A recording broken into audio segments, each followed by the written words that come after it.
வணக்கம். நம்ம இன்னைக்கு இந்த வீடியோவில் ஒரு கேரளா ஸ்டைலில் உண்ணியப்பம் பண்ண போகிறோம். இன்ஸ்டண்ட்டாக எப்படி பண்ணுறதுன்னு சொல்லி தான் நம்ம பார்க்க போகிறோம். அரிசி ஊற வச்சு பொடிச்சு எடுக்கிறத காட்டிலையும் நம்ம அரிசி மாவு எடுத்து எப்படி செய்யலாம் அப்படின்னு சொல்லி பார்க்கலாம். இந்த இன்ஸ்டன்ட் உண்ணியப்பம் பண்ணுறதுக்கு கேரளா ஸ்டைலில் அதுக்கு தேவையான பொருட்கள் பார்க்கலாம்.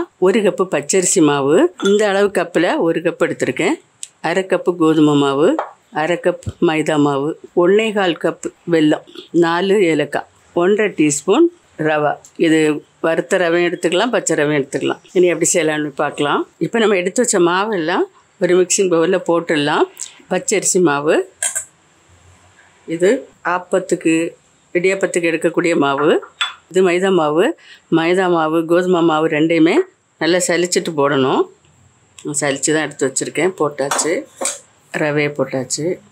கொஞ்சமாக உப்பு சேர்க்கலாம், ஒரு 2 பிஞ்ச் அளவு உப்பு சேர்த்துட்டு இது நல்லா கலந்து வச்சிடலாம்.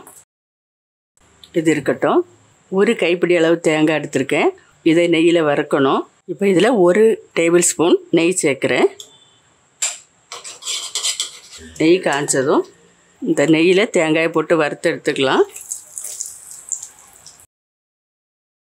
இந்த உண்ணியப்பத்தோட அந்த தேங்காய் கடிபடுறது நல்லா இருக்கும். சிலருக்கு பிடிக்கலைன்னா அதை நீங்கள் போட வேண்டாம். அடுப்பை மீடியமாக வச்சுட்டு இதை பொரித்து எடுத்துக்கலாம். கருகாமல் எடுக்கணும். ஒரு கோல்டன் ப்ரௌன் வந்ததும் எடுத்துடலாம். இப்போ இந்த ஸ்டேஜில் பொரிஞ்சது போதும். இதை அடுப்பை ஆஃப் பண்ணிவிட்டு ஆற வச்சிடலாம். நெய்யிலேருந்து இதை எடுத்துடணும்.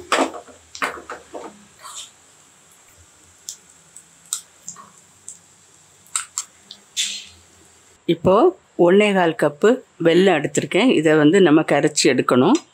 பாத்திரத்தில் போடுறேன். இதே அளவுக்கு 1/2 கப்பு தண்ணி சேர்த்துடலாம். இப்போ இது கொதிக்க வச்சுருவோம். வெல்லம் நல்லா கரைஞ்சாச்சு. அடுப்பு ஆஃப் பண்ணிடலாம். இப்போ சூடாகவே இந்த மாவில் வடிகட்டி சேர்த்துக்கணும். சேர்த்துட்டு நல்லா கலந்து விட்டுடலாம்.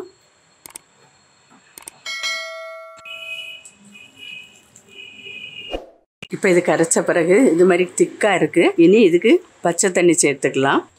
இது தேவையான அளவு கொஞ்சம் சேர்த்து தோசை பதத்துக்கு நம்ம நல்லா கரைச்சி எடுத்துக்கணும்.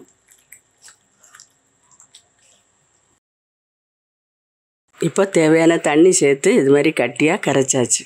ரொம்ப கட்டியாகவும் இல்லாமல் ரொம்ப தண்ணியாகவும் இல்லாமல் இது மாதிரி கரைச்சிருக்கேன். இனி இந்த தேங்காவை இதோட சேர்த்து விட்டுடலாம். இப்போ ஒரு சின்ன ஜார் எடுத்திருக்கேன். இதில் ஒரு 2 டேபிள் ஸ்பூன் சர்க்கரை சேர்த்துருக்கேன். இந்த 4 ஏலக்காய் இதில் போட்டு நல்லா பொடி பண்ணி எடுத்து இதோட சேர்த்துக்கலாம்.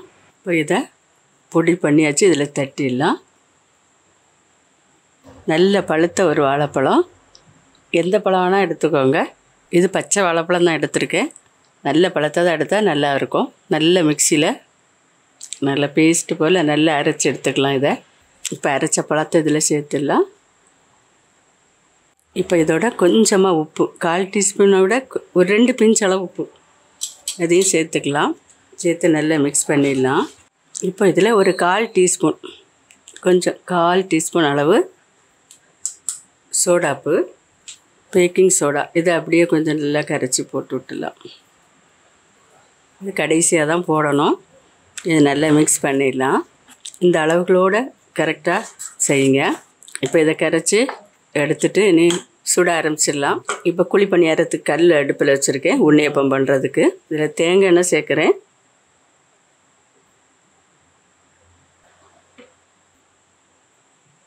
எண்ணெய் காஞ்சாச்சு.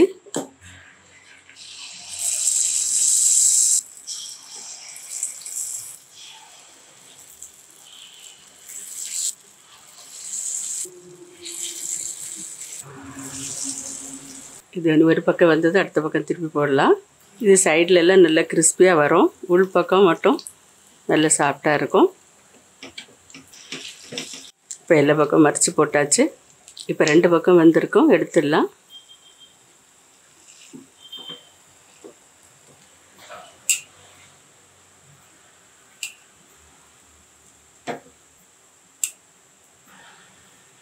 இனி அடுத்தது போடலாம். இப்போ அடுத்தது ஊற்றிடலாம்.